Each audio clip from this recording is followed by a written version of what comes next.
Olá, boa noite. O É Notícia recebe hoje um convidado muito especial, o diretor-geral da OMC, Organização Mundial do Comércio, Roberto Azevedo. Primeiro latino-americano a ocupar o cargo, ele foi reeleito para o seu segundo mandato no ano passado, portanto deve ficar mais 4 anos à frente da organização. Ele está no Brasil, ele vive em Genebra, mas está no Brasil para participar do Fórum Econômico Mundial da América Latina e num momento excepcionalmente delicado, né, diretor? Depois dos Estados Unidos anunciarem a sobretaxa do aço em 25% e do alumínio em 10%. Seja muito bem-vindo, é um prazer tê-lo conosco. O prazer é todo meu. Muito obrigado pelo convite. E eu agradeço principalmente porque eu sei que a sua agenda aqui no Brasil é apertadíssima e muito corrida, então agradeço o seu tempo com a notícia. Como eu disse, um grande prazer estar com vocês. Diretor, vamos começar falando sobre essa decisão do Trump. O Brasil é o segundo maior exportador de aço para os Estados Unidos, deve sofrer com essa sobretaxa caso não chegue a um acordo com os Estados Unidos. O senhor teve nessa semana ainda com o presidente Temer, ministro Aloysio Nunes, outras autoridades brasileiras. Qual deve ser a linha de ação do Brasil, a conduta do Brasil nessa negociação? Pelas conversas que eu tive lá em Brasília, eu acho que o governo está explorando várias alternativas. Não excluiu até agora nada, então todas essas alternativas poderão ser perseguidas e não são, diga-se de passagem, alternativas mutuamente excludentes, não é porque eu optou por uma que a outra deve ou pode ser abandonada. Eu acho que eles estão testando todos os caminhos possíveis e um que eu acho que é muito válido e que já está em andamento é entrar em contato com o próprio setor privado americano, as indústrias que compram o aço brasileiro e que vão ser afetadas negativamente por essa medida para encontrar aliados nos Estados Unidos que ajudem no diálogo que acontecerá seguramente com a administração americana. E o setor privado americano é sempre muito bem articulado, né? Tem bons contatos no Congresso, com a própria administração. Tem os lobistas, né? Então você conseguir aliados neste ambiente dentro dos Estados Unidos, neste momento, com esse diálogo que vai começar, ou que já começou, não sei dizer, é muito importante. E o senhor acha que por esse diálogo bilateral há alguma chance do Brasil ser incluído naquela lista de exceções à tarifa, sobretaxa, o caso do Canadá e do México, por exemplo, eles estão excluídos dessa sobretaxa? Acho que o diálogo abre essa possibilidade, sem dúvida. Se isso vai acontecer ou não, não saberia dizer. Vamos esperar. Eu acho que o objetivo do governo nesse momento é conseguir que isso aconteça. É uma política de boa vizinhança, uma política não agressiva, né? Uma política de países amigos e parceiros comerciais. Essa é a atitude do governo brasileiro. Eu acho que todos os parceiros comerciais estão procurando fazer ver ao governo americano de que a taxa não é boa para nem mesmo para o próprio Estados Unidos, que são países amigos que ajudam na própria segurança nacional americana em diversas maneiras diferentes, que a taxa pode encarecer os outros produtos americanos, porque o aço ele é um insumo básico para várias indústrias nos Estados Unidos. A indústria automobilística, por exemplo, na indústria civil, de construção civil, na linha branca, por exemplo, aparelhos eletrodomésticos, tudo isso consome o aço e o preço desses produtos todos vai subir com a taxação do insumo. Como é que o Trump evocou a segurança nacional para anunciar essa sobretaxa do aço e do alumínio? Como é que a OMC vê essa questão da segurança nacional, né, de evocar a segurança nacional? Não é a primeira vez, né? Nós já tivemos várias medidas comerciais que foram implementadas com o argumento de segurança nacional. Toda a sanção econômica, por exemplo, que é imposta, às vezes com autorização da ONU, ela quase que por definição viola as disciplinas da OMC porque leva o país a aplicar sanções econômicas que envolvem um componente comercial, mas essas medidas nunca foram contestadas na OMC. Veja bem que a viabilidade ou a legitimidade de uma medida ela só é questionada no momento em que um contencioso é aberto na OMC. Até lá, é o país quem determina, né? Então, a diferença é que até hoje nenhuma medida foi questionada na OMC pela justificativa da segurança nacional. Talvez porque isso sempre tenha ficado mais explícito. Nesse caso dos Estados Unidos, não é mais difícil entender que haja um risco para a segurança nacional? Talvez, em alguns casos, são de conflitos explícito, né, de conflito aberto, de uma guerra, bélico, muitas vezes isso, outras vezes não. Nós temos agora pela primeira vez um contencioso na OMC, ou dois contenciosos na OMC, entre Ucrânia e Rússia, mutuamente, inclusive, aonde o argumento da segurança nacional pode vir a ser invocado. Mas aí já houve um conflito entre os dois países. Pois é. Então, qual é o risco define, dessa situação? Eu mesmo publicamente disse, antes até desse contencioso com os Estados Unidos poder vir a aparecer, da seção 232 vir à tona, eu disse explicitamente para os membros e falei publicamente que eu achava muito arriscado que os membros da organização levassem a contencioso questões que pudessem ser invocadas como legítimas sobre o argumento da segurança nacional, portanto, sobre o que a gente chama o artigo 21 do acordo.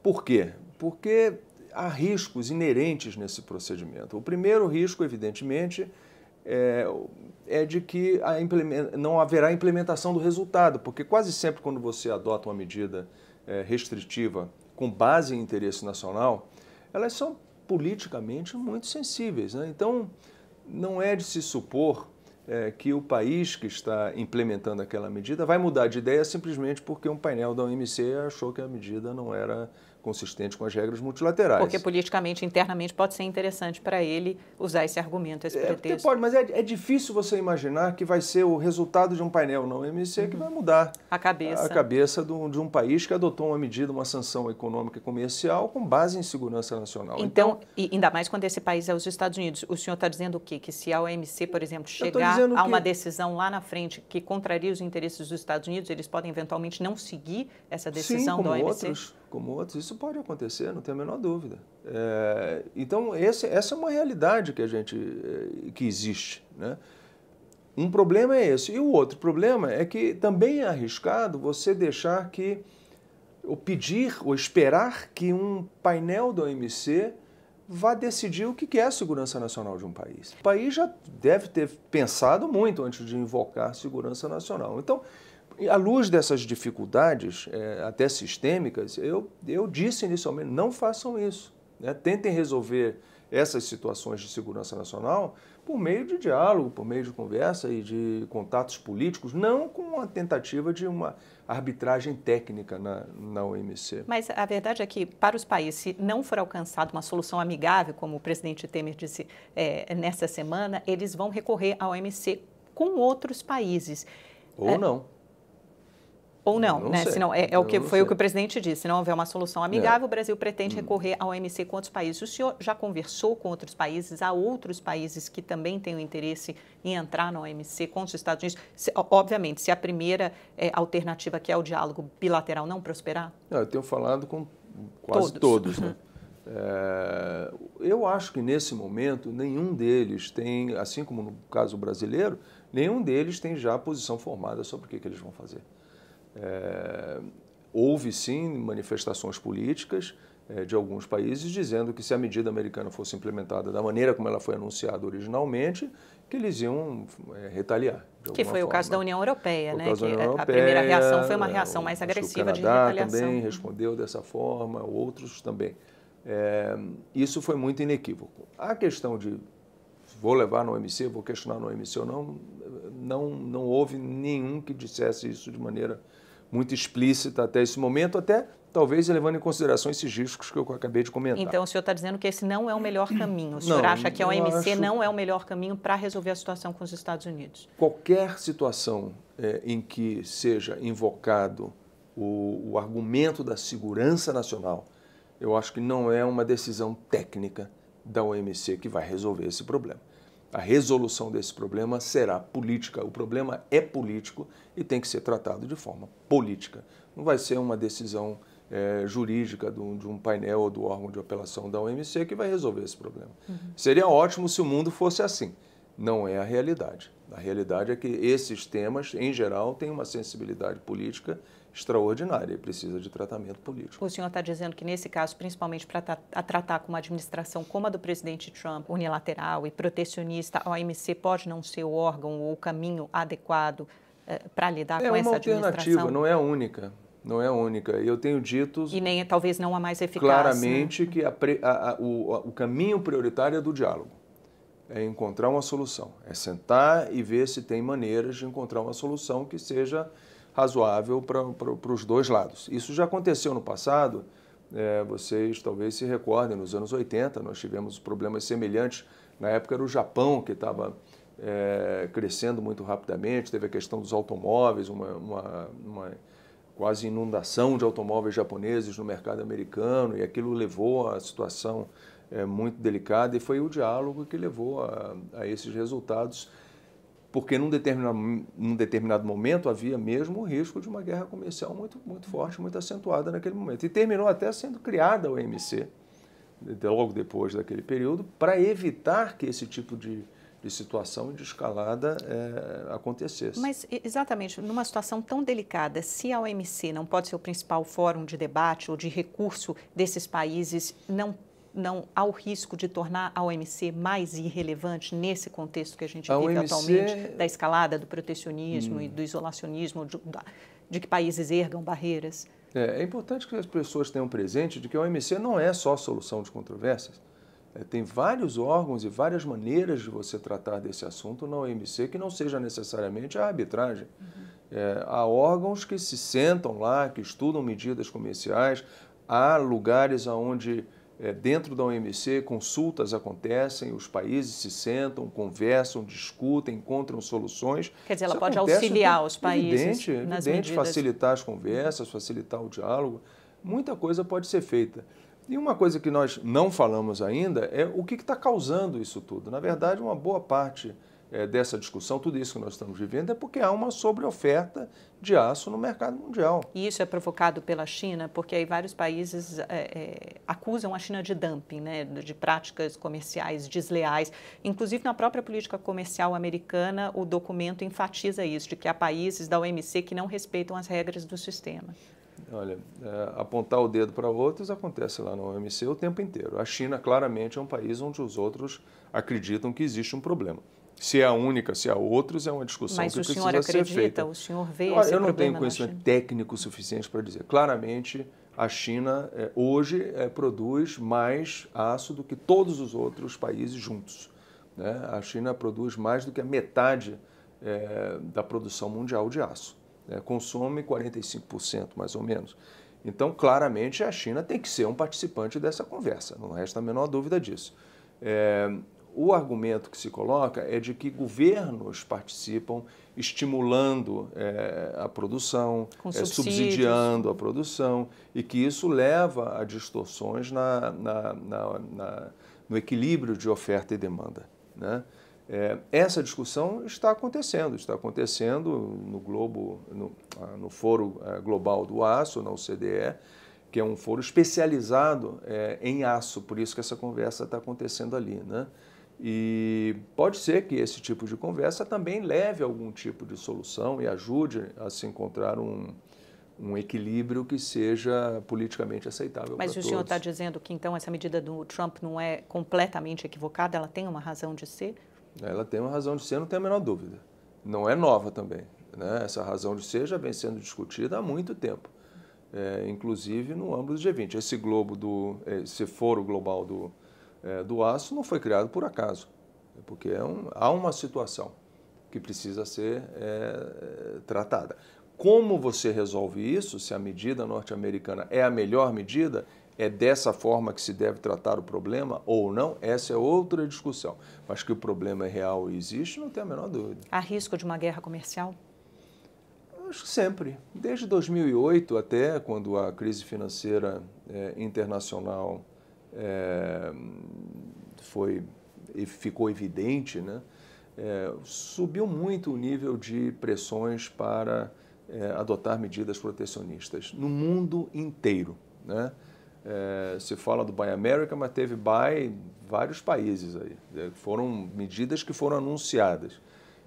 E naquele momento ficou claro que se todos fizessem isso, se esse fosse o caminho, de fechar as fronteiras, de segurar e proteger as suas indústrias, de promover apenas o consumo doméstico, isso seria teria um somatório negativo para todos.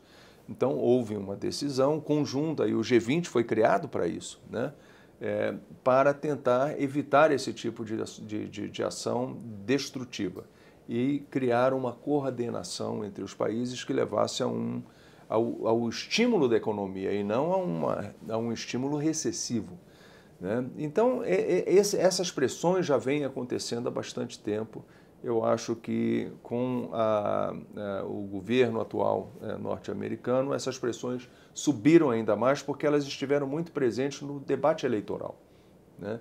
E como o debate eleitoral não pode ser esquecido da noite para o dia, eu acho que o governo americano sente que tem o dever de dar resposta às preocupações que ele próprio expressou ao longo da sua campanha e está tentando fazer isso de várias maneiras.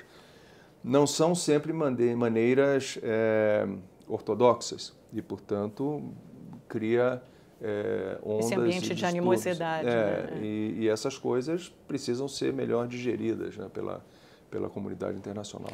Eu conversei com o embaixador e com alguns analistas internacionais que veem, em última instância, o risco dos Estados Unidos deixarem a OMC, como eles já deixaram outros acordos e foros internacionais.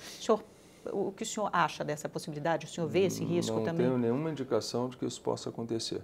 Muito pelo contrário, até recentemente, em mais de uma oportunidade, conversando com autoridades americanas de nível ministerial, me foi dito com muita clareza que se a OMC não existisse, tinha que ser inventada, porque é um organismo absolutamente essencial para as relações econômicas internacionais.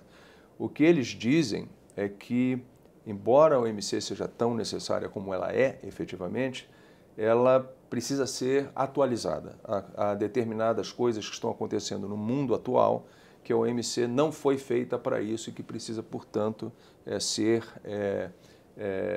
repensada, reformulada, coisas desse tipo. Essa é uma discussão, mas do ponto de vista geral, nós estamos, por exemplo, agora no OMC começando uma discussão sobre comércio eletrônico. O comércio eletrônico é o setor mais dinâmico da economia mundial hoje. E os americanos estão negociando isso. Disseram no primeiro momento que não iam negociar nada multilateralmente e assinaram a Declaração de Buenos Aires para começar as conversas sobre o comércio eletrônico e estão negociando de maneira muito ativa e de maneira elogiosa. Até disseram que a OMC, com essas iniciativas, está se rejuvenescendo, que eles veem isso de uma maneira muito positiva, querem que outros membros da OMC participem disso, que a ambição tem que ser alta. Eles estão muito ativos nisso, estão fazendo propostas para aumentar a transparência, notificações, estão muito ativos dentro da OMC. E por que os Estados Unidos ainda não indicaram os representantes para o órgão de solução de controvérsias da OMC? Né? Eles estão demorando para indicar. Isso é o quê? É alguma ação contra a OMC? É outra reclamação, não, é outra reclamação que não é nova. Aliás, não é nova nem deste governo. Já em administrações anteriores, tanto administrações dos democratas como dos republicanos, eles se queixavam muito da maneira como o órgão de apelação vem atuando. Isso já vem de muitos anos. Eu sei porque eu estou fazendo isso há muitos anos. E eles reclamam há muito tempo, dos dois partidos, tanto democrata quanto republicano. Eles reclamam que o órgão de apelação é muito ativo, que ele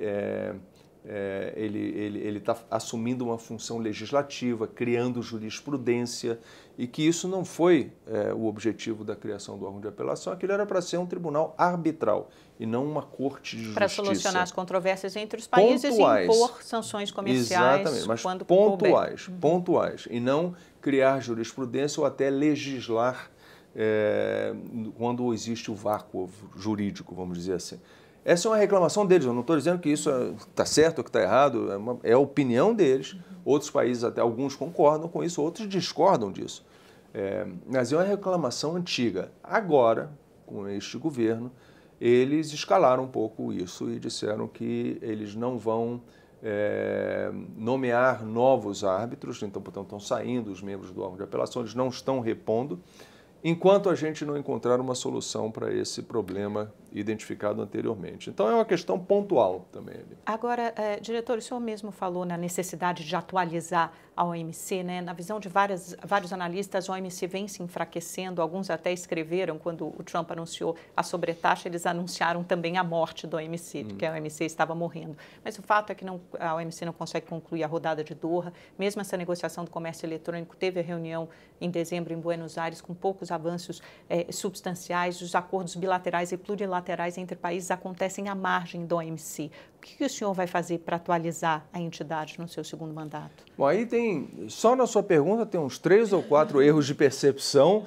enormes. Quer dizer, o primeiro é achar que os acordos é o que as pessoas dizem sobre os analistas, escrevem sobre a OMC, então não é nem a minha percepção, mas é a percepção geral. Eu entendo. E até digo que, por exemplo, falar da morte da OMC é um belo marketing, né? Todo mundo lê uma matéria que fala assim, dá um belo título, né? Por isso que eu estou aqui perguntando ao senhor, para ouvir o outro lado. Todo mundo diz, a OMC morreu, olha só, não sei o que, tá. Não tem nada a ver, quer dizer, uma coisa é o marketing, outra coisa é a realidade.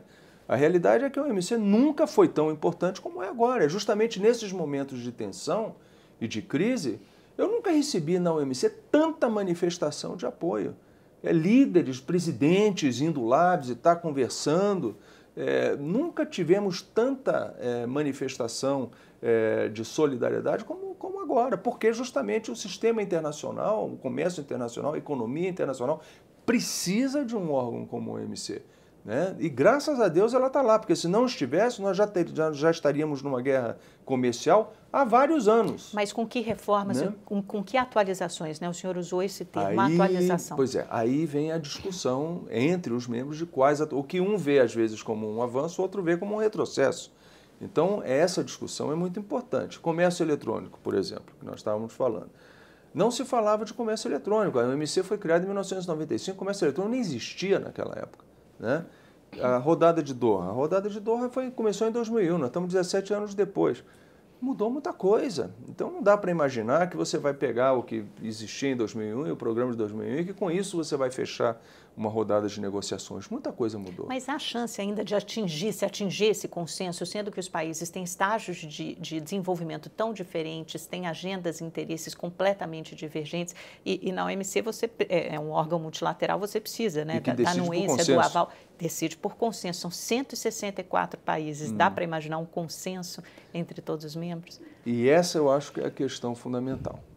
Como é que você faz que uma organização com 164 países em momento econômico, político, grau de desenvolvimento diferente estejam decidindo por consenso reformas e atualizações do sistema?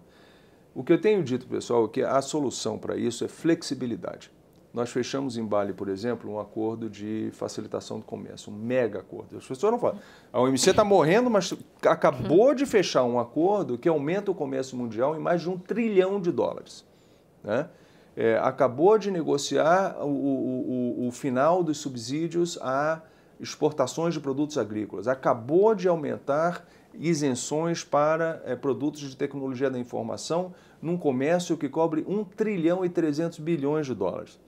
São valores extraordinários. Para quem está morrendo ou morreu, é uma coisa extraordinária. Haja Lázaro, né, numa situação desse tipo. E o comércio mundial só vem crescendo, né? As projeções aumentando para esse ano. E crescendo rápido. Então, o que eu posso dizer para você? Essa dinâmica dentro da organização, ela só é possível se houver flexibilidade. Então, por que o acordo de facilitação de comércio funcionou? Porque cada país vai decidir quais os compromissos que ele pode cumprir, com que velocidade ele pode cumprir. Olha, esse aqui eu vou cumprir, mas eu preciso de 3 aninhos para poder organizar a minha casa. Ou este aqui eu preciso de 3 anos e, além disso, eu preciso de cooperação técnica, eu preciso de assistência técnica porque eu não tenho os mecanismos para fazer isso. Cada um, isso nunca aconteceu na OMC, cada país decidia o que fazer. Então, todos assinaram, os compromissos estão lá, haverá uma convergência, mas com muito mais flexibilidade do que existia antes. Eu acho que esse tipo de flexibilidade, de maneiras diferentes, vão ter que estar embutidas nos acordos da OMC daqui para frente, se nós quisermos ter esse tipo de convergência e de consenso entre 164 países tão heterogêneos. Rapidamente, diretor, nosso tempo está acabando, falar um pouquinho sobre o acordo União Europeia-Mercosul. Sai finalmente? O que o senhor espera desse acordo? Eu acho que é um passo extremamente positivo e até eu mesmo, quando era subsecretário de Assuntos Econômicos no Itamaraty, tentava negociar, era o chefe das negociações naquela época, queria muito fechar, mas por vários motivos políticos, inclusive do outro lado, do lado dos europeus, isso não foi possível. Eu acho que agora há uma determinação política. Eu tive recentemente com o presidente lá em Brasília e me foi dito isso com grande clareza, que o governo brasileiro está empenhado, quer fazer. É claro que depende da União Europeia. O tango precisa de dois, né, para dançar. Então, os europeus também têm que participar, mas a minha percepção, conversando com o lado europeu, também é de que há uma determinação política de avançar e de fechar esse acordo. O problema é que em acordos comerciais, a última milha é a milha mais difícil. É sempre, né? São as últimas. Então, é o período mais complicado agora. Cada um cede mais um pouquinho para chegar a um acordo. Diretor, por que o Brasil ainda é um país tão fechado? O que pode ser atualizado, melhorado na política comercial, na política externa do país? A gente fala de União Europeia e Mercosul, mas outros países estão fechando vários outros acordos bilaterais e plurilaterais e o Brasil está muito atrasado nesse sentido. Tem tantas... Dá mais uma entrevista, tantas gente, coisas, mais meia hora. Dá para um enorme. Mas rapidamente, três pontos principais. Primeiro, o Brasil não é um país qualquer. É um país grande, é um país que tem um parque industrial complexo, grande.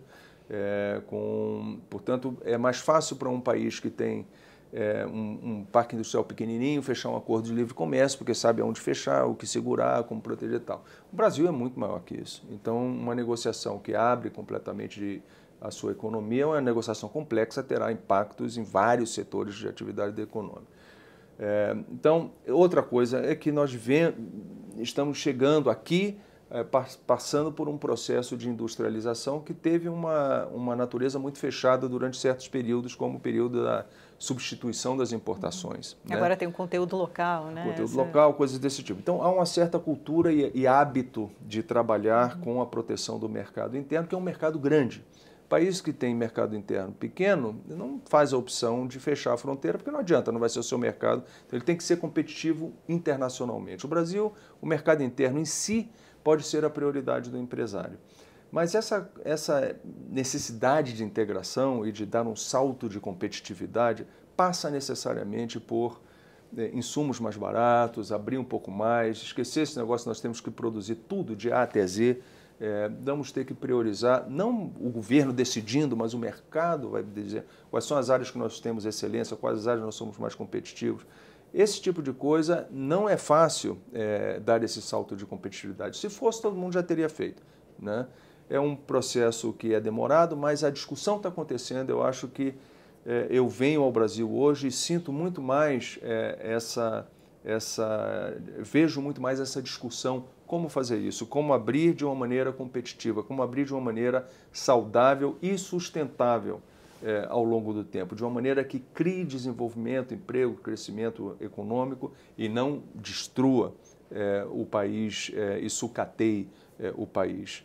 E essa é uma conversa em que todos têm uma parte, o governo, o setor privado, o consumidor, a sociedade, todo mundo tem que participar dessa conversa. O que o senhor gostaria de ver na agenda eleitoral desse ano? Essa conversa. Eu acho que essa conversa, para o Brasil, eu acho que essa é uma conversa fundamental. Uma última perguntinha rápida. O senhor acha que há um movimento anti-globalização em curso? Movimentos nacionalistas, protecionistas em vários países, nos Estados Unidos, na União Europeia, sem mencionar China e Rússia, a gente vê isso pipocar. Quais são os riscos disso para o mundo, um mundo multilateral, para a ordem mundial que a gente conhece? Conheceu no pós-guerra? Nós temos que estar preparados para o mundo do século XXI e esse mundo já chegou. E eu não tenho a menor dúvida. Como é que é esse mundo? Como é que é um mundo em que as novas tecnologias estão se desenvolvendo de uma maneira extraordinária. 8 em cada 10 empregos que são perdidos no mundo são perdidos não para globalização, não pelo imigrante ou pelas importações. Esses empregos são perdidos para as novas tecnologias, para a automação. E eu acho que os governos e as sociedades não estão ainda preparados para esse grau de desestruturação que vai ser provocado. Bom, temos muito trabalho pela frente. Diretor, muito obrigada pela sua entrevista. Foi um prazer recebê-lo. É um prazer. Hoje aqui um pouquinho mais cedo, quinta-feira, a gente só fez meia hora de entrevista. Eu vou receber o embaixador Rubens Barbosa para conversar comigo durante mais meia horinha. A gente vai para o rápido intervalo. Na volta, Rubens Barbosa. Olá, o A Notícia está de volta. Na primeira metade do programa, conversamos com o diretor-geral da Organização Mundial do Comércio, Roberto Azevedo. E agora, nós conversamos com o embaixador Rubens Barbosa, que, entre várias funções, liderou a Embaixada do Brasil em Washington de 99 a 2004, durante os governos Fernando Henrique e Lula. Ele foi secretário de Assuntos Internacionais do Ministério da Fazenda, ocupou cargos no Ministério das Relações Exteriores, também foi embaixador do Brasil em Londres e atualmente é presidente do Conselho Superior de Comércio Exterior da Fiesp, entre muitas outras funções. Eu escolhi algumas, viu, embaixador, porque o seu currículo é extenso. Seja muito bem-vindo. Boa noite. Obrigado. Embaixador, nós conversamos com o Roberto Azevedo na primeira metade do programa. Eu queria começar repercutindo uma declaração que ele deu nessa primeira meia hora do A Notícia sobre a sobretaxa do aço e do alumínio anunciada pelos Estados Unidos pelo governo Trump. Ele disse que a OMC não era o caminho mais adequado, que o correto seria os países tentarem resolver essa questão politicamente e, nas palavras dele, dificilmente a OMC conseguiria resolver essa questão, né? Seria o fórum adequado para resolver essa questão. O senhor concorda com ele? Olha, eu acho que é isso que está sendo feito, né? Os países estão tentando, num primeiro momento, negociar com os Estados Unidos. Houve uma reação muito forte inicialmente, porque isso afeta muitos interesses, tanto nos Estados Unidos quanto, sobretudo, nos países fornecedores. Agora, depois de uma semana do anúncio, começam a haver as negociações. A União Europeia, o mesmo Brasil está conversando e vamos ver o que vai acontecer.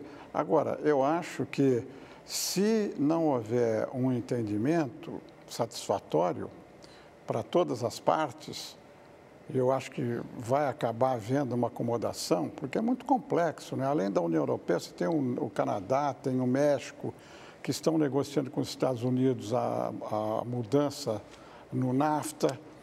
O Brasil é muito afetado, então nós estamos, num primeiro momento, negociando bilateralmente com os Estados Unidos. Agora, se não houver um avanço concreto nessas negociações, eu acho que não haverá outro recurso senão a ida para a OMC. Eu acho que o Roberto Azevedo está sendo cauteloso porque ele sabe que se esse assunto for para a OMC, vai criar uma situação muito mais delicada para a organização. Em que sentido? A organização está debilitada porque nos últimos anos não conseguiu avançar na rodada de Doha, né? Houve um fracasso, não se chegou a nenhum acordo e as negociações multilaterais não avançaram. A OMC tem 2 ou 3 características. Uma delas, essas negociações multilaterais. A outra é o mecanismo de solução de controvérsias. E a terceira, assistência técnica que dá para os países lá. O pilar da negociação está praticamente abandonado. Não há negociação multilateral na OMC. O que restou foi o órgão de solução de controvérsias e o órgão de apelação. Que é esse órgão de arbitragem, né? Quando existe uma questão... Quando tem um caso como esse do aço, em que há uma disputa comercial, os países podem levar o assunto à OMC e a OMC decide. Nesse caso... E impõe sanções, né? Se não, for dá o caso. uma decisão, o país tem que mudar a decisão. Por isso que é delicado a ida para a OMC, porque se for levado à OMC, há um risco muito grande dos Estados Unidos não cumprirem a decisão da OMC, porque a decisão, a base da decisão da restrição no aço e no alumínio é a segurança nacional. O artigo 21 do GATT, do Acordo de Tarifas, prevê a utilização da segurança, do elemento de segurança nacional quando há um conflito, quando há uma guerra. Agora, em termos de paz, isso é controvertido. Se isso for levado ao GATT, vai ser uma confusão muito grande lá. E o risco do próprio Estados Unidos saírem da OMC, o que seria uma desmoralização, né? Para o sistema multilateral de comércio. Então, eu acho que o Roberto está correto, que tem que ser esgotada toda negociação bilateral com os Estados Unidos. Agora, dependendo de como evoluir essas negociações, não vai restar outra alternativa para os países se não recorrer à OMC. E agora a saída do secretário de Estado, né, do ministro do Exterior, a entrada do novo ministro do Exterior, a saída do conselheiro econômico da Casa Branca, deixou esse grupo de assessores presidenciais dos Estados Unidos mais fortalecido, porque as pessoas que entraram nos lugares dos dois altos funcionários que saíram são favoráveis ao endurecimento da posição americana nas negociações comerciais. Isso não cria várias classes de países aos Estados Unidos decidirem resolver unilateralmente ou bilateralmente com cada país, mas individualmente com cada país? Não pode criar várias classes? Esses países vão ser isentos de tarifa, esses países vão ter tal tarifas. Como é que se chega? Quando o senhor fala em negociação, o senhor tem uma larga experiência, porque passou 5 anos em Washington. O que quer dizer isso exatamente? O Brasil abre mão de alguma coisa? Como é que se dá na prática uma negociação como essa? O que ocorre é que os Estados Unidos unilateralmente estão definindo como eles querem negociar. Com a União Europeia, eles querem que a União Europeia elimine as restrições aos produtos agrícolas deles. Então, uma negociação agressiva, como se o Trump ainda fosse o administrador das suas empresas. A União Europeia tem um saldo muito grande em relação aos Estados Unidos. Então, depende do país, eles vão pedir uma contrapartida. No caso do Brasil, nós temos um déficit com os Estados Unidos e nós temos produtos que são essenciais para as empresas americanas. O tipo de aço que a gente fornece para os Estados Unidos é único do ponto de vista das indústrias. Elas não têm como redirecionar a exportação brasileira. São aços que são insumos, não é? São produtos que são usados na fabricação de aços especiais por parte das empresas americanas. Então, as próprias empresas americanas estão fazendo pressão sobre o governo americano para aliviar um pouco essas medidas. Agora, eu não acho que todos vão sair satisfeitos disso. Vamos ver quando essas medidas entrarem em vigor. Eu acho que entra em vigor agora no dia 23. A partir daí é que nós vamos ter a aceleração dessas negociações e a gente vai ver o que foi possível fazer na negociação bilateral. Isso, então, pode criar uma nova lógica para o comércio exterior, a partir dessa decisão dos Estados Unidos? Não, eu acho que essa decisão dos Estados Unidos introduziu um elemento muito grave no comércio internacional, porque eles não vão parar aí. Já está anunciado que eles vão entrar contra um processo contra a China na OMC sobre propriedade intelectual. Então, os próprios Estados Unidos vão levar para a OMC um caso contra a China. Contra a China também tem essa questão da economia de mercado, que os Estados Unidos não aceitam e que a União Europeia não aceita, e que a China pode levar esse assunto para a OMC também, a Organização Mundial de Comércio. Então, essa tomada de posição americana, de maneira muito radical, invocando a Lei de Segurança Nacional, pressionando os países de maneira muito forte, dependendo da reação, porque a União Europeia está dizendo que se não conseguir negociar, ela já tem uma lista de produtos de 3,5 bilhões de dólares que ela vai colocar medidas restritivas contra os produtos americanos. E aí isso pode gerar uma guerra comercial. Você tem uma escalada, né, de restrições comerciais.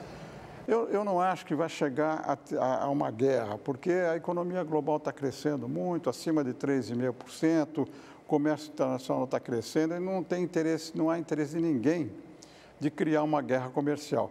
Mas com o tipo de liderança que existe hoje nos Estados Unidos, imprevisível, tudo pode acontecer. O senhor foi embaixador em Londres quando o Reino Unido era um dos líderes da União Europeia, em Washington durante as administrações Clinton, acho que comecinho da administração Bush também, e a mesma coisa, os Estados Unidos com essa política muito pró-globalização. O que aconteceu com o mundo nesses últimos 18 anos, essa guinada tão brusca? Guinada para o nacionalismo, para o protecionismo, para a direita. Na minha visão, resulta do fato da globalização ter se acelerado e uma boa parte da população nos países desenvolvidos da Europa, nos Estados Unidos, não ter se beneficiado. Em todos os países, houve uma concentração de renda. Estudos feitos pela ONU mesmo mostram que em cada país houve uma concentração de renda muito forte. Então, o que aconteceu na Inglaterra com o Brexit, a saída da Inglaterra, quando houve o plebiscito, uma parte da classe média, e classe média de menos educação. Essa turma que se sentiu excluída da globalização votou contra a União Europeia, votou a favor da retirada da Grã-Bretanha da União Europeia. Nos Estados Unidos, com o Trump, é a mesma coisa.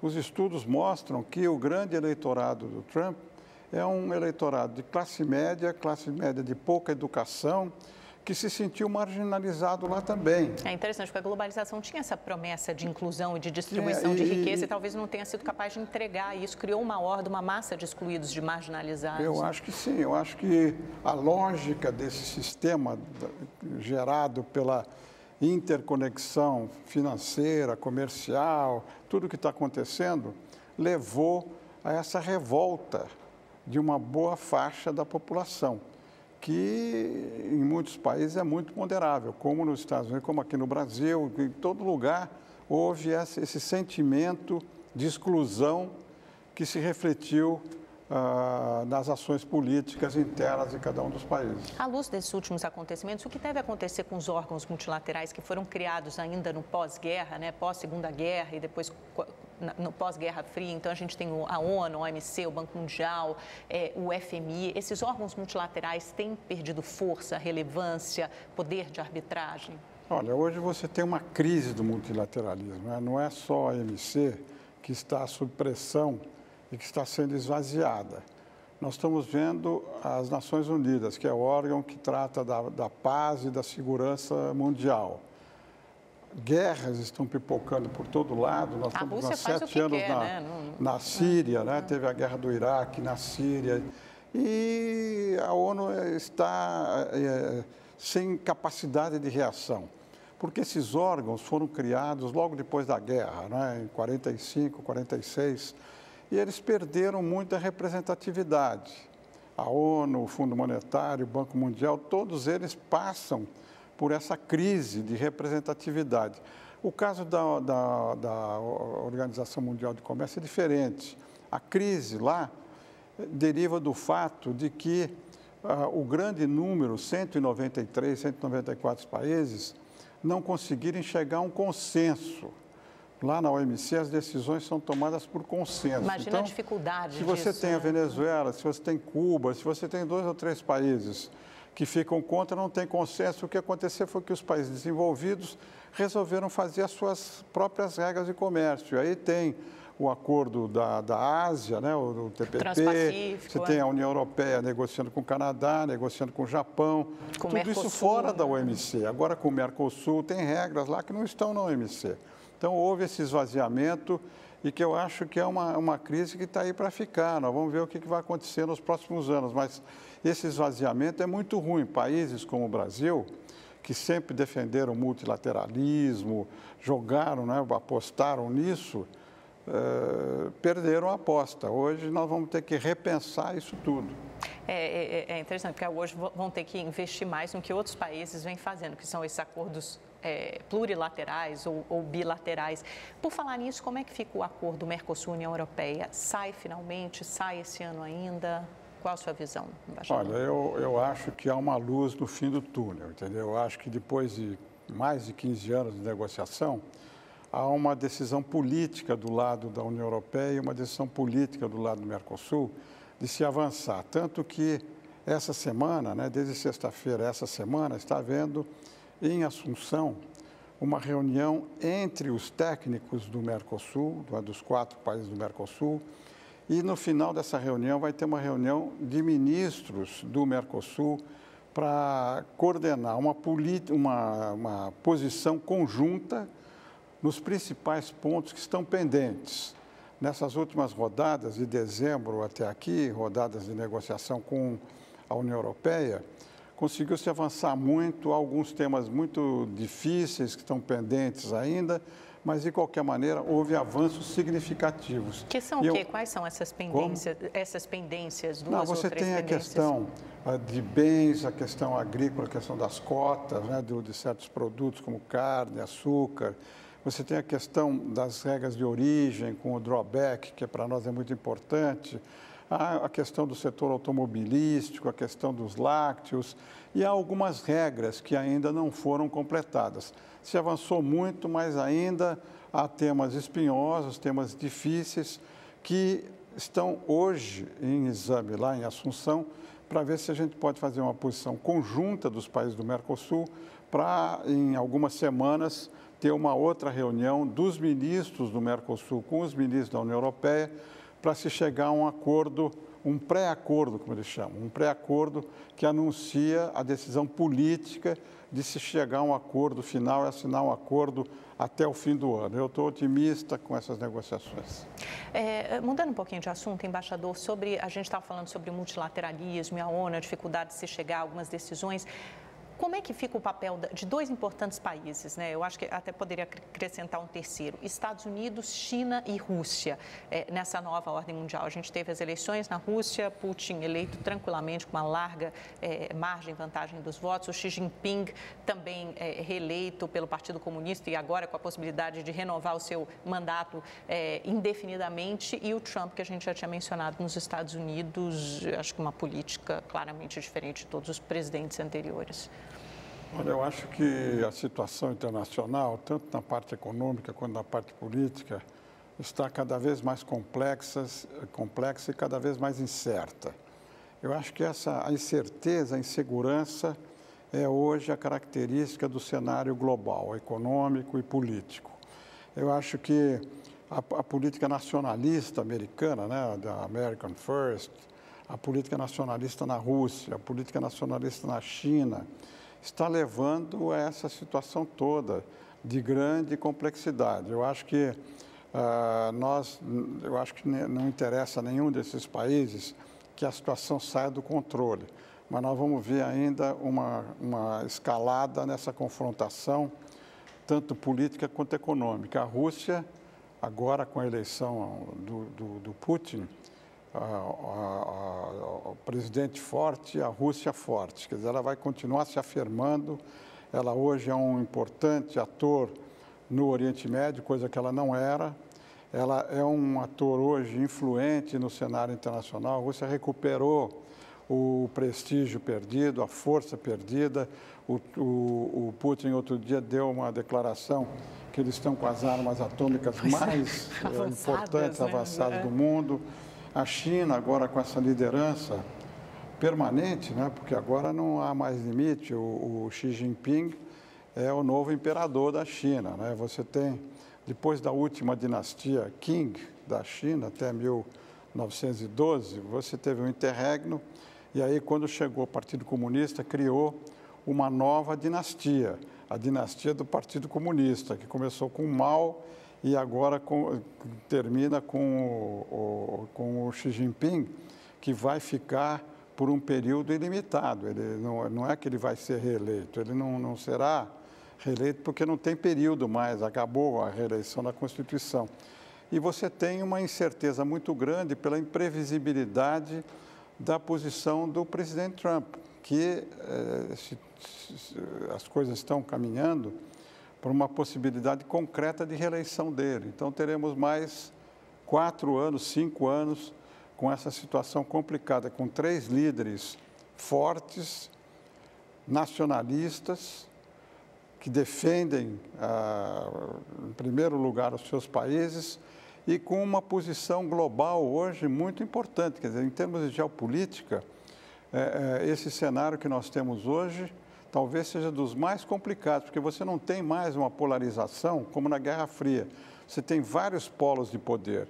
E a China, hoje, está falando como uma contraparte dos Estados Unidos, como uma superpotência no mesmo pé que os Estados Unidos. Estão ocupando ou fazendo ilhas no sul no Mar da China, ameaçando o Japão, e a Rússia também com essa política, não é, de defesa intransigente e aumentar a sua posição de vanguarda no mundo.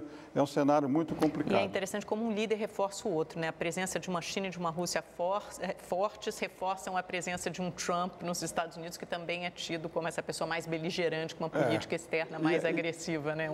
Essa forte tendência nacionalista de cada um deles, que faz muito difícil, depois de anunciar uma posição, voltar atrás, porque é é uma prova de fraqueza, e nenhum deles quer mostrar nenhuma prova de fraqueza. É o checkmate, né? Um está sempre dando checkmate no outro. Como é que fica o Brasil em todo esse... Como é que fica o Brasil em todo esse xadrez aí internacional? Olha, eu acho que tendo em vista as eleições, né? Com política externa, comércio exterior. Eu acho que essas eleições são muito importantes por causa disso que você perguntou. Eu acho que essa eleição é um divisor de águas. O Brasil, durante 15 anos, ficou fora dos fluxos dinâmicos de comércio exterior, da economia, da inovação, da tecnologia, da política internacional. E essa eleição vai decidir o destino do país para as próximas décadas e para as futuras gerações. O que o Brasil quer? O que a sociedade brasileira quer? A sociedade brasileira quer olhar para frente, quer voltar ao crescimento sustentado, manter a estabilidade econômica, diminuir as desigualdades, ou a sociedade brasileira vai querer voltar para uma economia fechada, uma economia baseada no mercado interno, revogando muitas das medidas que foram tomadas nesses últimos 2 anos, que levaram, que tiraram a gente da recessão de 3,5% há 2 anos, né, 2014, 2015, 2016, que trouxeram, né, essas medidas trouxeram o país para um crescimento ano passado de 1% e que estão levando o Brasil a um crescimento de 3% esse ano. Mas é como o senhor mesmo notou, tratam-se de políticas monetária e fiscal, né? Precisa de uma política forte industrial, uma política de comércio exterior, isso a gente não nota ainda, né? Não, primeiro teve que colocar a casa em ordem, agora chegou o momento de olhar para frente e ter políticas consistentes de reforma do Estado, de aprofundamento das reformas, uma política forte de comércio exterior para aumentar o emprego aqui no Brasil, simplificar os processos, facilitar o comércio, diminuir as desigualdades, aumentar e dar mais eficiência aos programas sociais. Há toda uma agenda aí voltada para o futuro. Então, eu acho que o Brasil vai ter que encontrar o seu lugar no mundo. Nessa complexidade toda, hoje nós estamos fora. O que me preocupa, sobretudo nessa área de inovação, de tecnologia, em que a pesquisa, os avanços industriais, os avanços digitais, enfim, tudo isso que a gente está vendo, o Brasil está marginal nisso. Quais são algumas medidas simples que poderiam ser tomadas, ou talvez não simples, talvez não seja essa a palavra, mas algumas medidas necessárias e urgentes que podem ser tomadas para, de alguma forma, inserir o Brasil nesse fluxo comercial internacional como um player? Não, eu acho que primeiro a gente tem que voltar a ter competitividade. Eu acho que sistemicamente, agora que a economia está estabilizada, que a inflação está mais baixa na história, que a taxa de juros está caindo, o problema que nós temos é a competitividade. Se fala muito em produtividade, que é importante também, mas a produtividade, digamos, é um problema micro das empresas. O Brasil tem um problema de competitividade. Nós não somos competitivos hoje para caminhar e buscar mercados no mundo. Se você pegar o setor automotivo, o Brasil tem dezenas de montadoras aqui, já chegou a produzir, pensava produzir 5 milhões de carros, estão produzindo 2,5 hoje. Por quê? Por que a gente não exporta? O Brasil exporta automóveis só para a Argentina e para o México, com comércio administrado, dentro do Mercosul e com um acordo comercial bilateral com o México, que é complementar. Não conseguimos exportar para nenhum país porque não temos competitividade. O setor agrícola, que tem competitividade, está exportando, está aumentando a exportação, mas o setor industrial, o setor de serviços, não tem competitividade. E para você ganhar competitividade, a agenda de reformas, a reforma do Estado, a simplificação, a desburocratização, a privatização, vai ser muito importante.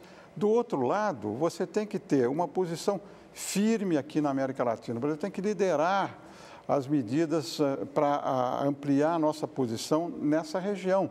A globalização está levando à regionalização. Uma das características da nova geopolítica é o fortalecimento das regiões. E a nossa região, talvez, junto com a África, são as duas regiões mais fracas, mais divididas. E depois você tem que ter um programa consistente de atração de investimento na área de inovação e de tecnologia. Isso são algumas das muitas medidas, e como eu falei, você tem que ter medidas também de caráter social na área de educação, de saúde. Por isso que eu digo que essa eleição é importante, porque a gente tem que olhar para frente. Se a gente começar a olhar para trás, nós vamos continuar fora do que acontece no mundo e vamos ficar marginalizados como a gente ficou esses anos todos. Pois é, cada vez mais fora. Embaixador, foi um prazer conversar com o senhor. Pena que foi uma entrevista rápida, mas o senhor já está convidado a voltar para a gente fazer uma longa entrevista de 1 hora e discutir toda essa agenda tão necessária para o Brasil e para o mundo. Muito obrigada, foi ótimo conversar com o senhor. Obrigada a você também pela sua audiência. Tenha uma excelente noite, uma ótima semana e até segunda que vem. Tchau, tchau.